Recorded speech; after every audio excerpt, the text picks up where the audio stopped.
आपने इटली का work visa apply करना है, सबसे पहले याद रखें आपका पासपोर्ट 3 साल कम से कम वैलिड होना चाहिए। 18 साल से लेके 55 साल तक का जो बंदा है वो बंदा वर्क परमिट अप्लाई कर सकता है अपने किसी अजीज के थ्रू। आप कैसे चेक कर सकते हैं? अपने पासपोर्ट और अपने डेट ऑफ बर्थ के ज़रिए से आप वहाँ से चेक कर सकेंगे कि आपकी अपॉइंटमेंट कब आएगी।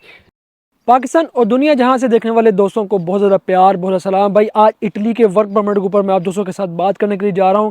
जो दोस्त भी इटली का वर्क वीज़ा अप्लाई करना चाहते हैं वो ये वीडियो अपने तमाम दोस्तों तक शेयर कीजिएगा और इस वीडियो को मुकम्मल एक दफ़ा ज़रूर देख लीजिएगा। देखें जी, इटली के वर्क वीज़ा के ऊपर जो लोग भी हर साल आते हैं उनके लिए गुड न्यूज़ है। जो लोग भी अप्लाई करना चाहते हैं उनके लिए ये सबसे अच्छी बात है। बात यह है कि जब आपने इटली का वर्क वीज़ा अप्लाई करना है, सबसे पहले याद रखें आपका पासपोर्ट 3 साल कम से कम वैलिड होना चाहिए।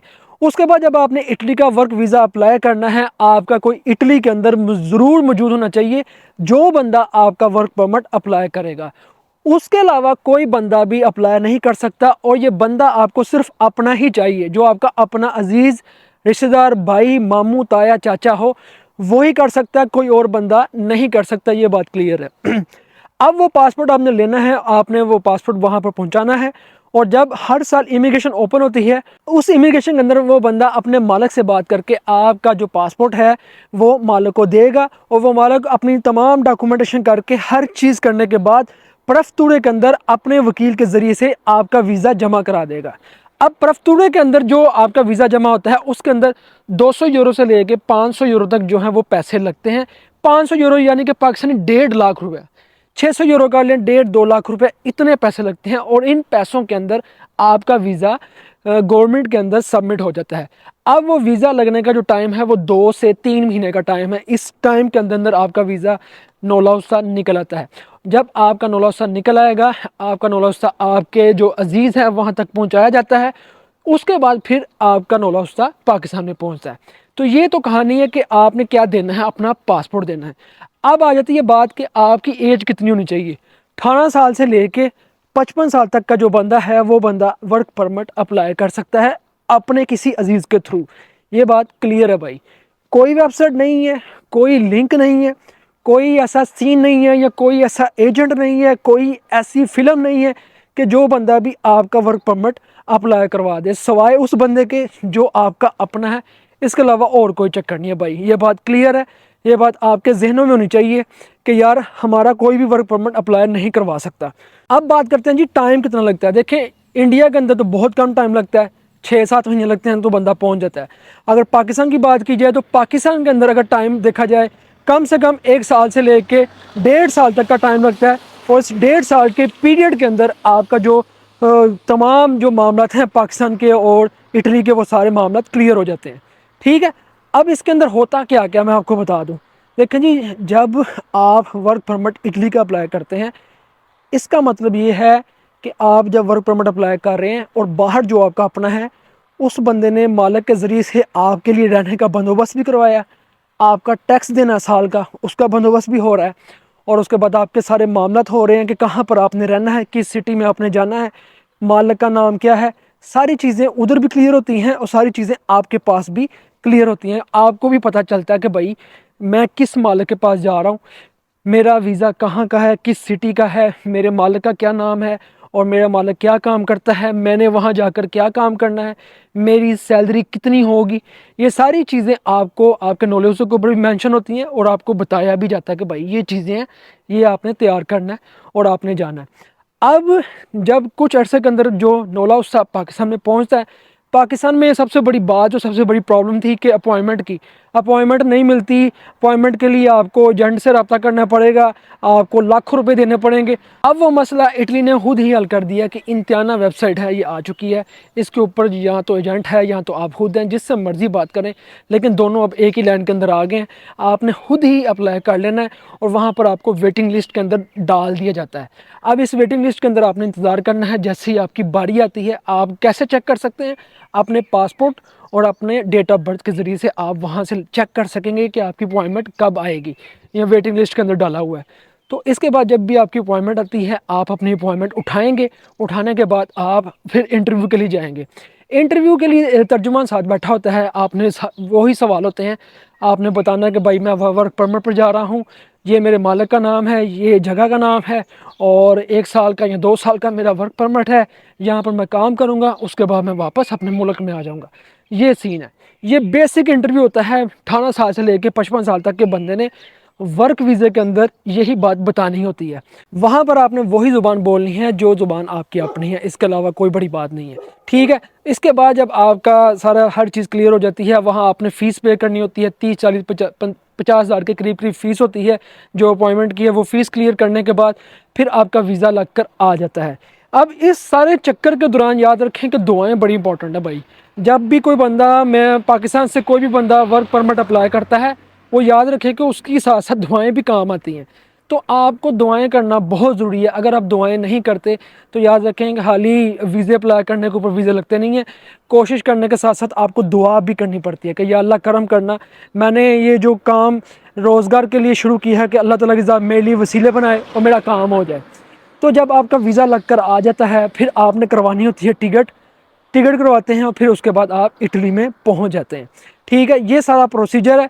इस सारे प्रोसीजर के अंदर कोई भी बंदा, अननोन बंदा कोई आपको कहता ना कि यार मैं आपका काम करवा देता हूँ, कोई भी अननोन कहता है, झूठ है। कोई भी बंदा ये कहता ना भाई हमारी कंपनी है, हमारा ये है, हमारा वो है, हम आपका काम करवा देंगे, झूठ है। माँ सवाए उसके कि जिसको आप जानते हैं, जिसको आपको पक्का पता है कि यार ये बंदा ठीक है, काम होगा तब भी बताएगा, नहीं हो सकेगा तब भी बताएगा कि यार ये सीन है, आप नुकसान अपना ना करना, ठीक है। ये सारी चीज़, लेकिन जो बेसिक पैसे हैं वो तकरीबन 1.5-2 लाख रुपया वो लगता ही लगता है, और वो हर बंदे का लगता है जब बंदा वर्क परमिट अप्लाई करता है बाहर से। और ये याद रखें, जिसने भी आपका अप्लाई करना है वो पूरी जिम्मेदारी के साथ आपका वीज़ा अप्लाई करता है। ये बहुत बड़ी जिम्मेदारी होती है, कोई आम बात नहीं है कि किसी बंदे का वर्क परमिट अप्लाई करना। और ये ज़्यादातर अपना ही को कर सकता है, क्योंकि ये सर पीड़ जो है ना, ये कोई आम बंदा नहीं लेता। तो जब आप इटली में आ जाते हैं, इटली आने के बाद यहाँ पर आपके क्या मामला होते हैं, जिस जगह पर आपका वर्क परमिट निकलता है आप वहाँ पर जाएंगे। वहाँ जाने के बाद फिर आपका एक पेपर प्रफ्तूर की तरफ से निकलता है 209, ठीक है। वो पेपर जब निकलेगा, उस पेपर के ऊपर फिर आपका पहला कार्ड बनता है।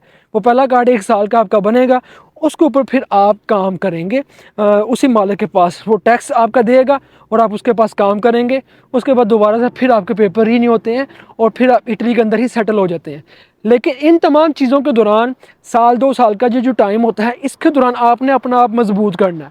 आपने ज़ुबान सीखनी है, आपने लाइसेंस करना है, और आप पाकिस्तान से कोई भी काम अगर सीख कर आएंगे तो आपकी यहाँ पर कामयाबी है। कोई ना कोई हुनर अच्छा सीख कर आएँ, ताकि यहाँ पर आप उसका कोर्स करेंगे फ्री में, और वो कोर्स करने के बाद फिर आपकी लाइफ इजी हो जाएगी। ये नहीं है कि आप इस एग्रीकल्चर के काम के ऊपर आ रहे हैं तो आपने यही काम करना है। आप साल 1.5 साल 2 साल के अंदर अंदर ज़ुबान सीख कर लाइसेंस करके जो भी आपकी फील्ड है, इलेक्ट्रिशियन है, प्लम्बर है, जो भी है, आप उस फील्ड के अंदर जा सकते हैं। और उसके बाद फिर ये है कि आप यहाँ पर सेटल हो जाते हैं। अब यहाँ पर बहुत से लोग ये कहते हैं कि भाई हमने अपनी फैमिली भी बुलानी है। फैमिली का क्या सीन है? देखें, साथ आप अपनी फैमिली नहीं बुला सकते। सबसे पहले आपने खुद सेटल होना है। जब आप खुद सेटल हो जाएंगे, सेटल होने के बाद फिर आपने यहाँ पर घर लेना है, अपना आईडी कार्ड बनाना है, और उसके बाद जब आप टैक्स दे रहे होंगे उस बेस के ऊपर आप अपनी फैमिली को बुला सकेंगे। यहाँ पर फैमिली बुलाने के लिए, बीवी बच्चे बुलाने के लिए, या तो आपका अपना घर हो या रेंट पर घर हो, ये दोनों चीज़ें बड़ी ज़रूरी हैं। और उसके अलावा आप अपनी फैमिली, वाइफ है, स्टडी बेस के ऊपर बुला सकते हैं मास्टर के लिए, या आपके बच्चे हैं तालीम हासिल कर रहे हैं, वो भी स्टडी बेस के ऊपर बाहर जा सकते हैं।